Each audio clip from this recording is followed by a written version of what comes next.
Le projet de loi sur la réforme des retraites passera-t-il par le 49.3 ? Son examen à l'Assemblée nationale a commencé il y a plus de 8 jours maintenant. Il avance très lentement. Les plus de 40 000 amendements déposés par des députés, essentiellement issus des rangs de la France insoumise et des communistes, sont accusés de ralentir les débats. Et hier, le Premier ministre Édouard Philippe n'a pas exclu de recourir au 49.3. Bonjour Arnaud Le Pilouer.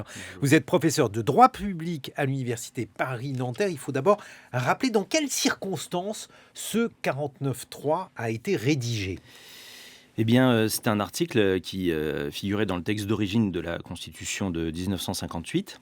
Et c'est un article qui fait partie en fait d'un ensemble de dispositifs que les rédacteurs de cette Constitution avaient imaginé pour assurer la stabilité du gouvernement. La grande crainte des constituants de 1958, c'est le retour à la 4e République, aux républiques précédentes et à l'instabilité qui avait marqué ces deux régimes. Régime parlementaire. Voilà, régime parlementaire, mais dont on considérait qu'ils avaient conduit à un parlementarisme absolu, à une instabilité trop forte et à un manque d'autorité finalement du gouvernement. Donc c'est un des dispositifs, il y en a beaucoup dans la Constitution de 1958.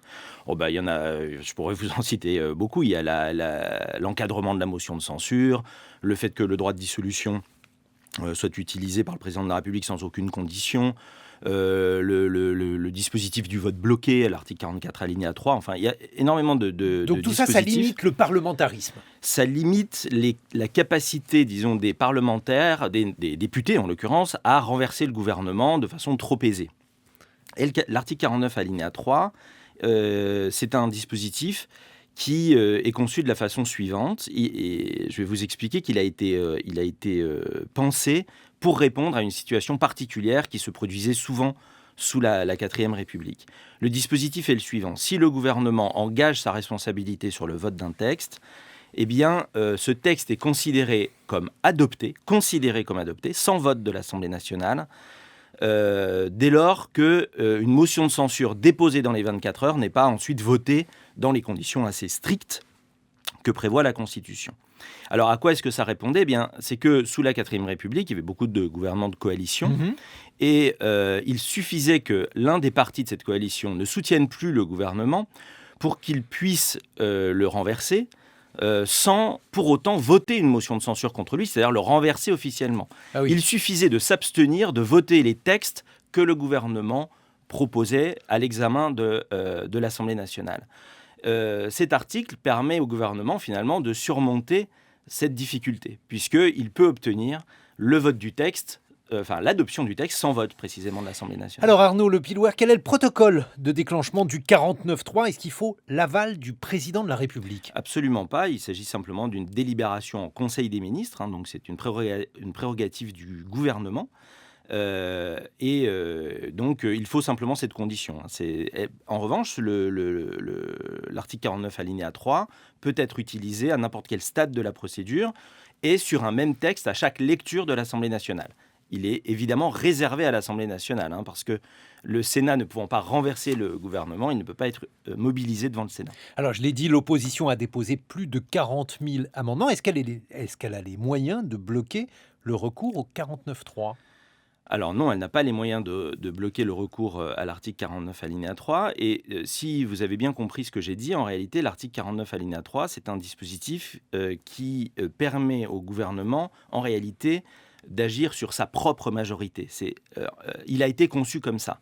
Lorsque la majorité s'effrite, fait défaut, et on l'a vu, le dernier usage avec le gouvernement de Manuel Valls, c'était exactement ça. La majorité est un peu flottante, et du coup, l'article 49... Voilà, l'article 49 alinéa 3 permet au gouvernement de mettre la majorité devant ses responsabilités. Soit vous votez une motion de censure avec l'opposition et vous assumez de me renverser, soit le texte passe. Là, on n'est pas dans le même cas. Exactement. C'est la raison pour laquelle je voulais insister sur ce point, c'est que l'article 49 alinéa 3, il a parfois été utilisé pour, en réalité, mettre fin à une obstruction législative de l'opposition. Ce n'est pas la raison pour laquelle il a été conçu en 1958. Il a été conçu pour les raisons que je vous ai dites.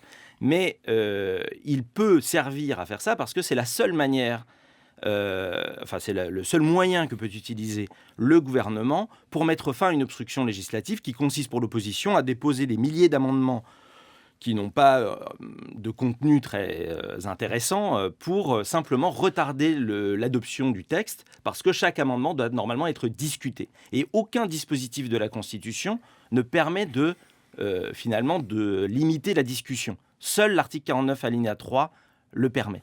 Et alors aujourd'hui, dans l'idée, donc, ou bien, alors pour les uns, de passer en force, puisque c'est ainsi qu'est interprété le 49.3, ou bien d'aller vite quand un certain nombre d'amendements sont perçus comme étant en réalité des instruments de ralentissement du processus législatif. C'est assumé de la part de l'opposition.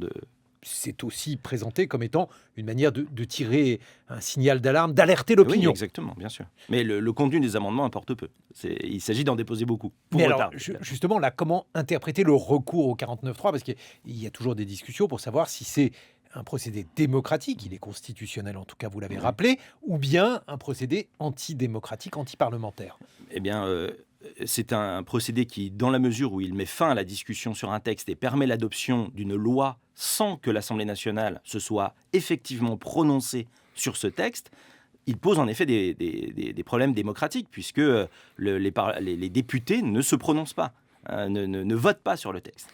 Et c'est la raison pour laquelle, d'ailleurs, on en a limité l'usage en 2008 à un seul projet ou proposition de loi pendant une session, en dehors des lois de finances et des lois de financement de la sécurité sociale. Normalement, le gouvernement, du fait de cette limitation, pourrait être confronté très fréquemment à une obstruction législative. Et donc, on avait prévu en 2008, enfin, plutôt en 2009, qu'un dispositif à l'Assemblée nationale permette de limiter le temps de discussion sur un texte. Ça s'appelle le temps législatif programmé. Et c'est un dispositif qui permet à l'Assemblée nationale de décider qu'on consacrera un temps limité à la discussion sur un texte. Mais le gouvernement n'a pas pu demander à sa majorité d'utiliser ce dispositif parce qu'il a choisi d'utiliser, comme il le fait très très fréquemment, trop fréquemment sans doute, la procédure dite accélérée, et que dès lors ça a permis à l'opposition de s'opposer à l'usage du temps législatif programmé. Merci beaucoup Arnaud Le Pilouer, vous êtes professeur de droit public, c'est bien, il faudrait toujours faire du droit constitutionnel chaque jour, 7h21 sur France Culture.